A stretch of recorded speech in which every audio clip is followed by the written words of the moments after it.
Hello friends, welcome back to my channel. இன்றைக்கி நம்ம பன்னீர் வச்சு ஒரு சைட் டிஷ் தான் பார்க்க போகிறோம். வாங்க வீடியோக்குள்ளே போகலாம். நம்ம சேனலில் ஃபஸ்ட் டைம் பார்க்குற வியூஸ் ப்ளீஸ் சப்ஸ்கிரைப் பண்ணி வச்சுக்கோங்க. அப்போ தான் நான் போடுற வீடியோஸ் எல்லாமே மிஸ் ஆகாமல் உடனே உங்களுக்கு நோட்டிஃபிகேஷனில் வரும். நான் இந்த பன்னீர் புர்ஜி பண்ணுறதுக்கு ஒரு 200 கிராம் மில்கி மிஸ்ட் பன்னீர் எடுத்துருக்கிறேன். இப்போ கேஸ் ஸ்டவ்வில் ஒரு கடாய் வச்சு அதில் கொஞ்சமாக எண்ணெய் ஊற்றிக்கலாம். அது கூடவே கொஞ்சமாக பட்டர் ஆட் பண்ணிக்கலாம். பட்டர் மெல்ட் ஆனதும் அதில் கொஞ்சமாக கடுகு ஆட் பண்ணிக்கலாம். கடுகு பொரிஞ்சதும் அதில் ஒரு துண்டு பிரிஞ்சி இலை, ஒரு துண்டு ரம்பா இலை, அப்புறம் ஒரு கிராம்பு போட்டு அதையும் பொரிய விட்டுக்கலாம். அது கூடவே ஒரு அரை ஸ்பூன் போல் சீரகம், அரை ஸ்பூன் போல் பெருஞ்சீரகம், அதாவது சோம்பு, அதையும் ஆட் பண்ணி நல்லா பொரிய விட்டுக்கலாம். இதெல்லாம் நல்லா ஃப்ரை ஆகி கோல்டன் கலர் வந்ததும் அதில் கொஞ்சம் வெங்காயம், பொடியாக கட் பண்ண வெங்காயம் ஆட் பண்ணிக்கலாம்.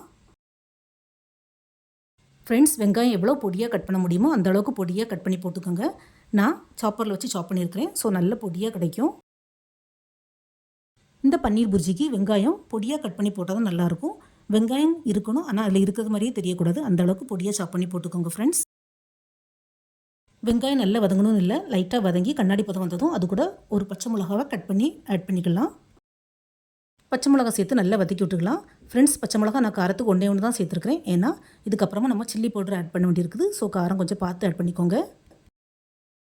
அது கூடவே ஒரு மீடியம் சைஸ் தக்காளியை பொடியாக கட் பண்ணி வெங்காயத்து கூட சேர்த்து நல்லா வதக்கிக்கலாம். 200 கிராம் பன்னீருக்கு ஒரு வெங்காயம், மீடியம் சைஸ் வெங்காயம், ஒரு மீடியம் சைஸ் தக்காளி, அதாவது 1:1 அந்த ரேஷியோவில் வச்சுக்கோங்க.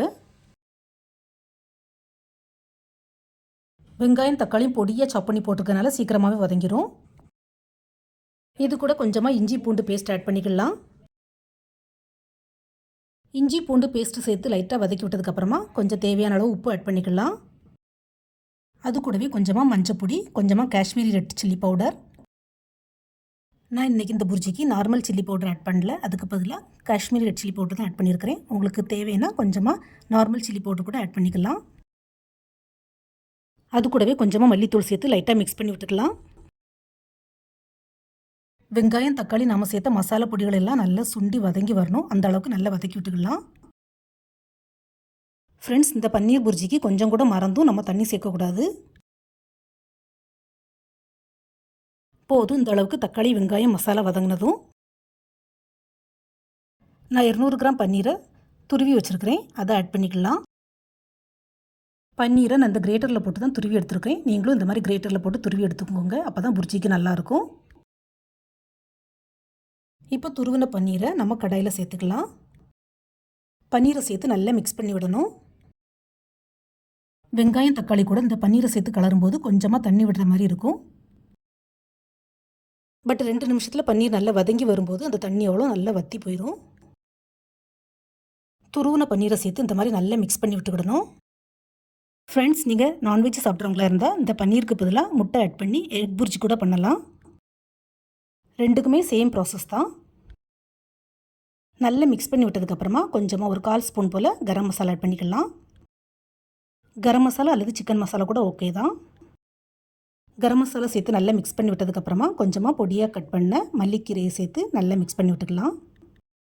இந்த பன்னீர் புர்ஜி நம்ம கேஸ் ஸ்டவ்வில் வச்சு கலரும்போது கொஞ்சம் ஸ்டிக்கியாக இருக்கிற மாதிரி இருக்கும். அதே மாதிரி குவான்டிட்டியும் கம்மியாக தெரியும்.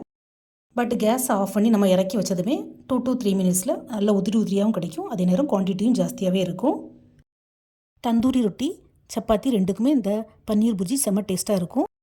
நிறைய பேர் நம்ம சேனலை இன்னும் சப்ஸ்கிரைப் பண்ணாமலே பார்த்துட்ருக்குறீங்க. ஸோ ப்ளீஸ் சப்ஸ்கிரைப் பண்ணிவிட்டு பாருங்கள். It's a request. ஃப்ரெண்ட்ஸ், நீங்கள் பன்னீர் வச்சு ட்ரை பண்ணீங்களா, எக் வச்சு ட்ரை பண்ணீங்களான்னு மறக்காமல் கமெண்ட் பண்ணுங்கள். அதே மாதிரி இந்த பன்னீர் புர்ஜி உங்களுக்கு பிடிச்சிருந்ததா, எப்படி வந்ததுன்னு மறக்காமல் உங்களுடைய ஃபீட்பேக்கை ஷேர் பண்ணுங்கள். இந்த வீடியோ பிடிச்சிருந்தா நம்ம சேனலை லைக், ஷேர் அண்ட் சப்ஸ்கிரைப் பண்ணுங்கள். தேங்க்ஸ் ஃபார் வாட்சிங். See you soon in the next video. Bye.